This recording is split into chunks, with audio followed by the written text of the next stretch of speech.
penggunaan eyedropper tool dan 3D material eyedropper tool, color sample tool, ruler tool, node tool, dan comb.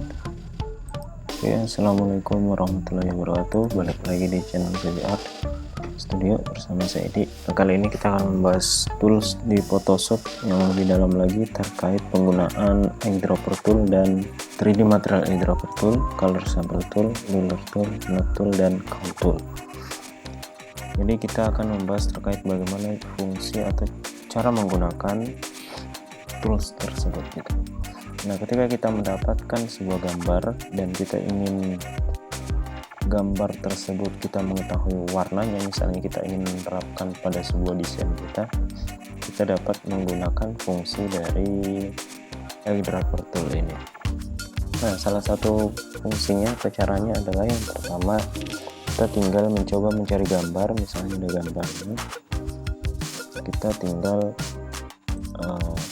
mengambil tools eyedropper tool terus kita arahkan atau fungsikan ke warna gitu.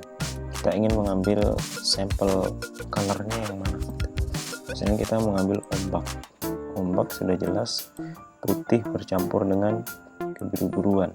Nah, terus warna air laut yang biru yang agak tua, selanjutnya ada yang biru agak muda, selanjutnya masuk ke warna pasir yang bercampur air, masuk lagi, nah, terus masuk ke pasir yang misalnya tidak terkena air. Nah, kita dapat melihatnya di swatch gitu, panel swatch, warna yang kita rubah. Nah, ini terdapat warna selanjutnya biru, ini warna yang kita masukkan, biru agak muda, jadi ini adalah urutannya. Selanjutnya pantainya, garis pasirnya kelihatan. Atau kita juga bisa melihatnya di panel colors gitu. Ketika kita mengarahkan panelnya, eyedropnya ini, maka akan langsung mengarah gitu. Nah, kita melihat di sini panel warna yang berubah-ubah gitu. Mulai dari sini itu akan berbeda-beda setiap kita arahkan gitu. Nah, inilah fungsi dari eyedropper tool gitu. Jadi kita dengan mudah ingin misalnya mengcopy paste dari warna alam misalnya seperti itu. Atau dengan foto yang lain, misalnya yang ini.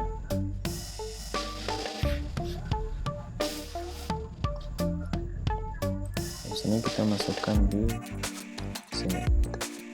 Nah, kita kan dapati misalnya menggunakan warna yang lain. Nah, kita bisa dapatkan biru yang gelap, terus biru yang agak muda, terus biru gelap lagi, biru muda, terus warna putih, dan pantai yang berwarna seperti menuju orange gitu, tapi tidak terlalu berwarna, dalam artian masih kurang. Nah, kita dapat melihat di color ini dengan jelas, panel color. Bagi teman-teman yang ingin menampilkan panel color dan swatch, masuk saja ke window, terus teman-teman bisa klik gitu, pilih color dan swatch, tinggal dipilih, maka akan muncul panel. Ya, itu fungsi dari eyedropper tool. Nah, kalau 3D material eyedropper tool ini hanya berfungsi mencari warna untuk objek 3D gitu. Jadi karena saya tidak punya objeknya, tidak bisa digunakan. Nah, kurang lebih hampir sama gitu ya. Kurang lebih hampir sama cara penggunaannya, cuman ini lebih spesifik kepada penggunaan 3D material. Nah, selanjutnya color sample tool gitu.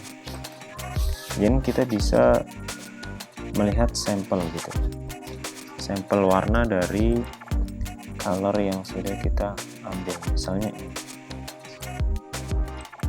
Nah, ini kita bisa dapati sampelnya, yaitu ini.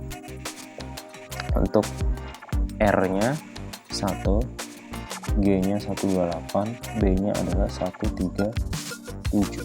Nah, ini color sample yang kedua gitu.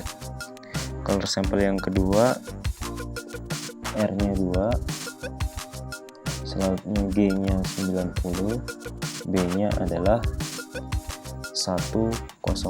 Itu bisa kita ambil sampel dari ini gitu. Maka dengan jelas di sini dijabarkan terkait gambaran dan kode warnanya gitu dari RGB. Kita bisa lihat untuk warna ombak atau yang putih, ini R-nya adalah 215, G-nya adalah 221, dan B-nya adalah 227. RGB itu adalah singkatan dari red, green, dan blue gitu. Nah, ini bisa memudahkan kita gitu. Bedanya apabila di sini kita dapat secara jelas melihat sampel warnanya, dalam artian berarti kita bisa mengatur sendiri gitu. Kita kasih masuk saja angkanya ke dalam warna yang ingin kita gunakan. Maka ini sangat memudahkan kita. Nah, itu fungsi dari color sample. Nah, untuk ruler tool sendiri ini berfungsi untuk membuat ukuran gitu. Misalnya kita ingin membuat sebuah ukuran, nah, maka di sini akan kelihatan. Ini termasuk kemiringan gitu ya, kemiringan serta panjang, misal seperti itu. Maka dengan tools ini kita dengan mudah sebenarnya bisa mengubah dari gerakan gambar sendiri gitu. Nah, kita dapat memutarnya gitu. Tapi meskipun ini juga jarang sekali digunakan karena lebih berfungsi yang menggunakan hand tool ini. Kita bisa punya tools yaitu rotate view gitu ya, rotate view tool. Nah, namun fungsinya sendiri dia mengubah satu background semua keseluruhan gitu, tidak mengubah hanya satu saja. Nah, kita kembalikan dengan Ctrl Alt Z gitu, maka akan kembali normal. Nah, selanjutnya adalah note gitu, note tool. Fungsinya ini memberikan catatan.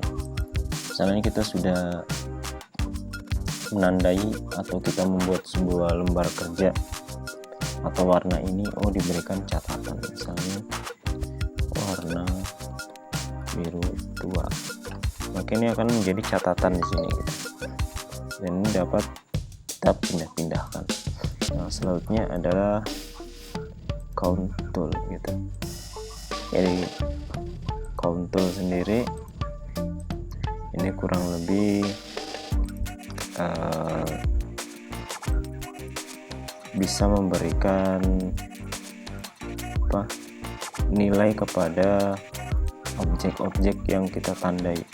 Misalnya ini di sini objeknya apa gitu, berarti nomor 1 ditandai dengan ini, nomor 3 enggak.